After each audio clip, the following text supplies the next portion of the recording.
Hello, it's Marcin here. Today I wanted to show you how to create realistic looking foliage or vegetation materials. So I have this small scene prepared. You can see it in this picture. We have some grass over here, and we have a tree with some leaves, and we also have an IV generated with GuruWare IV script, which is the most advanced or complex objects and materials in this scene. So I would like to show you how I created each of these objects and how I created materials for them. Okay, so let's see other renders. I have some close-ups here. So this is the grass.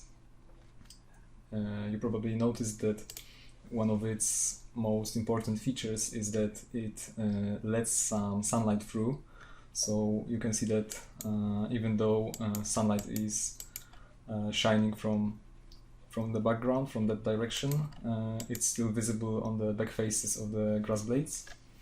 Another thing is that shadows are also visible on the backside of the grass blade, and both of these features are caused by using translucency. So this is one thing. Another thing is that it's slightly reflective, and the last thing is that different grass blades have different colors, which was achieved using Corona Multi-Map. Okay, so let's move to the next example, which is the tree. You can see that pretty much the same as with the grass. We have slightly different colors on different leaves, and they are also a bit translucent, and they are also reflective. And you can see that these models aren't very detailed. These are just flat planes with leaf texture and opacity map, but this one is created as something low detail, so when we are seeing it from a distance, you can't actually see that these leaves are so simple. Okay, so let's move to the last example, which is the IV, and here is a sample render. So again, you can see that they are a bit see-through, so that's translucency. You can see sunlight going through the leaves, but you can also see that they are a bit more detailed than the previous ones. So we have some nice bump mapping over here, and the mesh is more detailed. Okay, so let's move to 3ds Max now.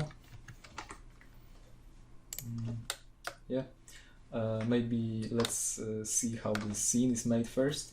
So we have some simple ground planes here. Then we got this brick wall, which was made using the debris script, debris maker. We also have some bricks over here, just to add some detail to the scene.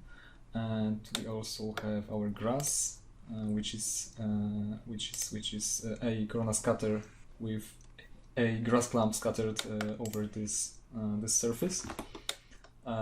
We also have this tree over here. It's a ready-made model, which was loaded as a corona proxy. And we also have this ivy over here, which was made, as I mentioned, using the GuruWare ivy script. Okay, so the ivy is a bit more detailed object. As you can see, it has some leaves, which I modeled manually, and then used optimize modifier on them just to save some performance. Okay, so we can move to the materials now. So maybe let's begin with grass. Maybe I will just isolate it. Okay, and now we can see it in interactive preview.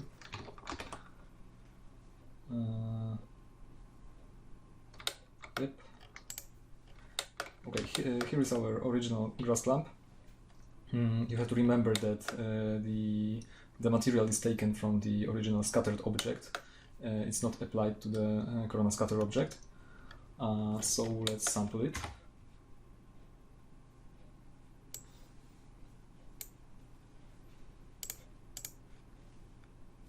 Okay, and maybe I will switch to slate. And once again. Okay, so basically this is our material. It's pretty simple. I will try to explain everything. We have our Corona material, the standard one, and you can see that we've got some diffuse going on, we have translucency, we have a lot of reflection, and we are not using refraction for this kind of material. It's an object without any thickness, so adding any kind of refraction wouldn't make sense here. Refraction should be used only for solid objects which have some thickness. So to have some effect of light passing through the grass blades, I'm using translucency only. Okay, and that's basically all. So let's see the maps. We've got our gradient map here. I picked these colors because I wanted the grass blades to be a bit darker at the base. So if I change this, for example, to some red, you can see that the base is red now, and the tip of the grass blade is a bit brighter. That is just to add some more detail to make it more interesting, less uniform. Okay, then I used output node to create variations of this gradient map. So one of them is a bit more yellow and a bit brighter. I used this value here to make it brighter and just adjusted these curves to make it a bit more reddish or yellowish. And another variation is a bit darker. So again, I just decreased RGB offset and slightly changed the color values over here. And then everything is mixed together using a Corona multimap to make different grass clumps have slightly different colors. So I'm using only one material on all of these, and thanks to Corona multimap they have different colors. You can watch our tutorial on Corona multimap on our YouTube channel. So the slightly yellowish map and the darker one and the original one is just plugged into Corona multimap, and then it's slightly mixed together. So if we, for example, change this to 0, you can see that the color difference is more noticeable. Okay, and if we just slightly mix it, I think it looks more realistic. So there is some color variance, but it's not that much. Okay, and this is plugged as diffuse color and as translucency color. I'm also using a fall-off map as translucency level, or as it's called here, translucency fraction. But I would like to explain this later. So right now I can just unplug this and show you that disabling or enabling translucency has great impact on the rendering quality and realism. So now translucency is disabled, and you can see how much different the grass blades look. And if I enable it, you can instantly see that they become more realistic because the light is passing through them. Basically they are behaving like very thin subsurface scattering objects. Okay, I'm also using a pretty low value for diffuse level because making it too high would make the grass unrealistically bright, and it would also increase render times. So if I set it to 1, you can see that it's very bright, and if I make it too low, like maybe 0.1, I just thought that maybe it's a bit too dark. We want a nice green fresh look, so 0.3 seemed to be a very good spot. Then I'm using some reflection. I set it to 1. I think that we could also use some slightly lower value, but it works fine because reflection level 1 will be also only used on the grazing angles, so the blades won't get mirrory because of Fresnel IOR. If I would increase this to high, then it would get definitely far too shiny. So let's keep this at default value. And this way we are getting realistic, a bit reflective grass blades. Okay, the last thing is glossiness, reflection glossiness level. I just had to experimentally find a good looking value. I decided that 0.35 looks okay. Again, if we set it to some very low value, the grass will be just matte, so it doesn't seem to have much reflection going on, which isn't good. And if we set it to high, then it will just look plastic-like, which we also do not want. So this is with reflectivity, with glossiness set to 1. And if we set it to something like 0.3, it should be fine. Yeah. Okay, so let's move to the other examples. So the next thing should be the tree.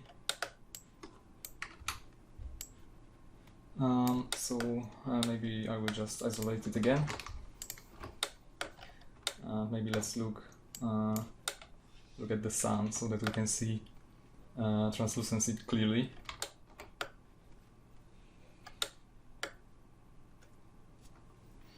Okay, we can see the leaves. You can see that they are translucent, so the sun is shining through them. And you can also see that they are casting shadows on each other, and it's clearly visible here. So let's sample the material from the tree. Here it is. Basically the material is the same as grass, but I'm using multi-sub-object material to have different colors across different material IDs of leaves. And it's a bit more complex because we're using some diffuse texture and then some opacity, and I'm also using some bitmap to make the bark and the branches. So let's see how it's made. The basic options are more or less the same as with the grass. So we have some diffuse level, we have translucency fraction. Again, I'm using Foliage map here, but I will try to explain it later. And we have some reflectivity here, just like with the grass. So I just used slightly different values to make the appearance different than the grass blades, but the rest is almost the same. So I'm using some leaf texture, then I'm using output nodes to create some color variance. So this one is slightly more yellowish, this one is darker, and this is the original one, right? So as well I could just make something like this. And then it's connected to Corona multimap, again, just to make leaves have different colors. And this time we are using Corona multimap with material ID mode, because different leaves have different material IDs assigned. So so that's basically the same thing as with the grass clumps. Then I have opacity map here, and I used Corona bitmap for this, with filtering disabled completely. This is to speed up rendering, and it shouldn't be visible in the final rendering, because the leaves are so small and their edges are so small that it won't make any difference if you set 1 or 2 over here, or if you set 0, and there should be some tiny performance increase. Okay, and we have our bark material over here, which is just some very simple setup.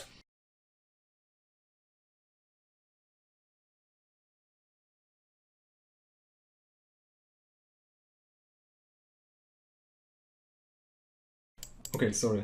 This will be made for the IV object. Yeah. So let's forget about it for now. Yeah. So let's disable this. And yeah, I think that's all for the tree. So again, we have a pretty simple setup without any bump maps or special stuff, just the opacity map. Okay. So this was our second object, and the last one is our ivy, which should be most detailed of all of them. So let's see what it looks like when you look at it from the direction where the sun is shining. You can see this these nice fresh-looking leaves, and I didn't want them to look like something very thin and soft. I wanted them to be kind of firm-looking, thick leaves. So I made them a bit more reflective, and I used bump maps to define the structure of the leaves. And if we take a look from the bottom, you can see that, as with the previous examples, our leaves let some sunlight through and also cast shadows on each other. So again, the basic rules are the same, but this setup is a little bit more complex. And I would also like to show you why I used Foliage map in our translucency slot, and how to avoid problems with opacity maps. So let's sample the material from this ivy. And again, we have multi-sub object material.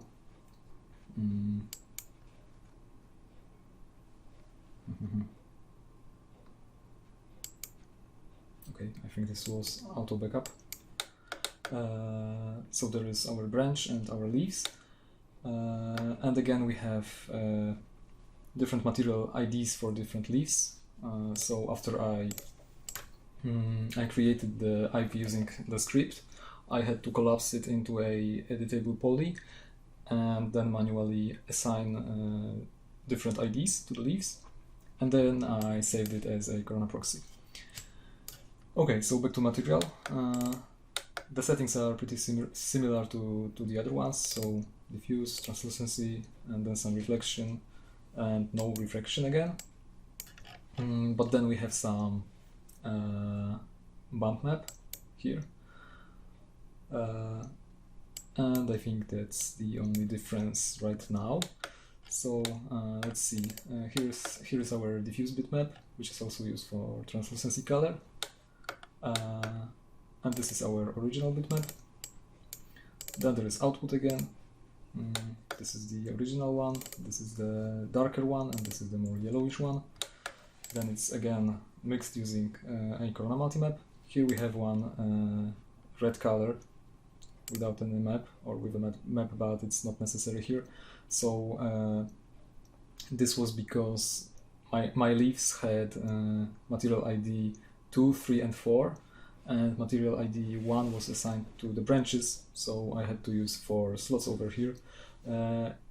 It's a small mistake, but it shouldn't affect performance in any way, so it can be left like this. And probably if I remove this map from here, then yeah, then the leaves would become more red. So maybe it's actually an interesting method of making of controlling my bitmaps using some additional color. So if I wanted to make blue leaves, here we go. Okay, but let's just undo this. Okay, so this was the standard stuff. And now, why did I use Foliage map in translucency level? Maybe this will be visible if I disable this effect. So let's see our render. Yeah, and now I will just unplug this. Okay, so you can see that there is some small slight difference. If I enable or disable it, you can take a look, for example, at this leaf over here as it changes. Yeah. And now, why fall off map? That's because I wanted the leaves to appear more translucent when you are looking at them like this. So when they are perpendicular to our camera, and I didn't want them to be translucent or less translucent when they were like this, parallel to the camera. Okay, so I wanted to achieve some illusion of thickness using this method, and maybe to illustrate it, I will create a sphere over here and then slice it. Okay, we have something like a bowl, but you can see that it has no thickness at all, right? And now let's apply this material over here. Sorry, yeah. Okay, yeah, it should work. So we have our leaf material on the sphere, and when we look at it like this, you can see that there is more translucency going on in the center, so in the areas which are facing the camera, and there is less translucency on the edges, as if the edges were more thick. So I think that this adds some realism to the objects, to the material. Maybe we can grab some more views to see what it does. So for example, if I look at it like this, you can see that the leaf looks pretty thick over here, but at the same time you can see the light shining through it where it's facing our camera. So maybe let's remove our fall off map again, and now you can see that this whole effect is gone. So it just appears like a flat, even surface, right? And now with this, it has some additional depth, some thickness. It's more three-dimensional rather than just a flat object. Okay, so my fall off map setup is like this. So for front faces we have more translucency, and for the side faces we have less translucency. Actually it's disabled, but it's only completely black for the grazing angle, for the very extreme values. So there is some translucency going on the most of the area. Okay, I hope this was at least a bit clear. So the last thing about our leaves is the bump map over here. I used Corona Normal for this, and then I used two different maps, two different versions of the same map, to have front face and back face of the object. Basically I just had this original normal map, and then I used two versions of it. One of them was flipped and the other one was original. So yeah, so basically we have an inverted version of the same bump map, and then I used Corona front-back map, front-back texture, to have one of these bump maps displayed on the top of the object and the other one on the bottom. So we end up with a leaf which is embossed like this on the front side. So these veins over here are concave, right? They are embossed. And if we flip to the other side,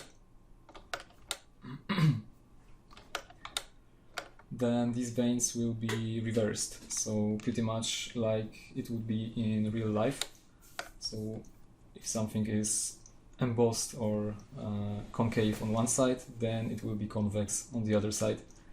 I think that it also adds some realism to the scene. Of course, it doesn't matter if you are rendering it like maybe from this distance, so that it's not really visible, but if you're doing some close-ups, then I think that this might be pretty useful. And now the last thing is our opacity map over here. Just like with the leaves on that tree, I disabled filtering to make it render faster. And there is something I wanted to show you about this diffuse map. And I just made a mistake and tried to show it on the tree model, but it was meant to be here. So let's disable our background now, and let's load a wrong map over here. So load map, and we have this ivy over here. So this one is the wrong one and this is the correct one. So we have a green background over here and we have white background over here. And if we enable it, we have to wait a bit. And then you can see, okay, it has to reload the maps. Then you can see that nothing should change because the leaf is still green, but you can see these white borders around the leaves. I'm not sure if you can see them in this resolution, but they are definitely here. And they should be visible if we move away.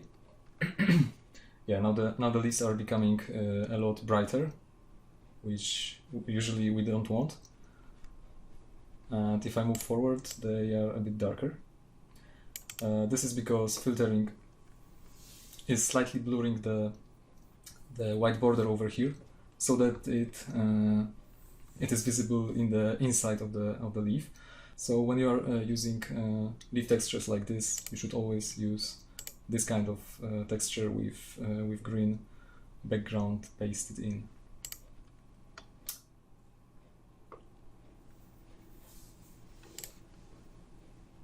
Okay, it has to reload again, and now you can see that it's green, and if I move back, it's still green, and it's still green, and it will always be green. Okay, so let's exit our isolation, and basically that's all. So I hope that you will be able to create good looking vegetation now, and I hope that this was useful for you. So see you next time.